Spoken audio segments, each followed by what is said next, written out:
तनाया साल में यारवा रे बवाल हो गईल। कभी देवे के चक्कर में बुरा हाल हो गईल।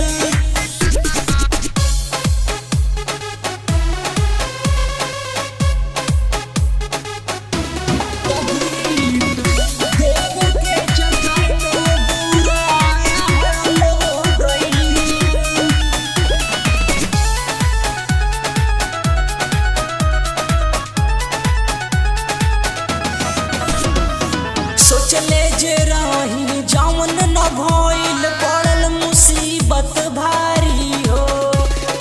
हाथ गोड़ टूटल, मुहवा बफूटल, नक्शा गइल बिगाड़ी हो। मार मार के पूरा मुंह फुला देले बा। सोचले जे रही जावन न भइल, पड़ल मुसीबत भारी हो। हाथ गोड़ टूटल, मुहवा बफूटल, नक्शा गइल बिगाड़ी हो। इज्जत के हमरा सवाल हो गइल, सवाल हो गइल। तनाया साल में यारवा रे बवाल हो गइल।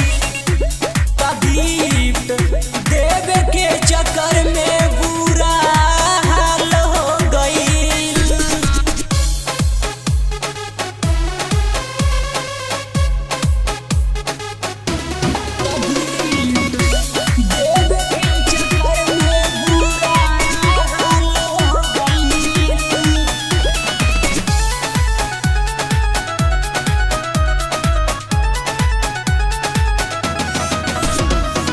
मासूम कवि पवन जखमी आशिक सुन हमर दुख। केने केने देखाई ले यारवा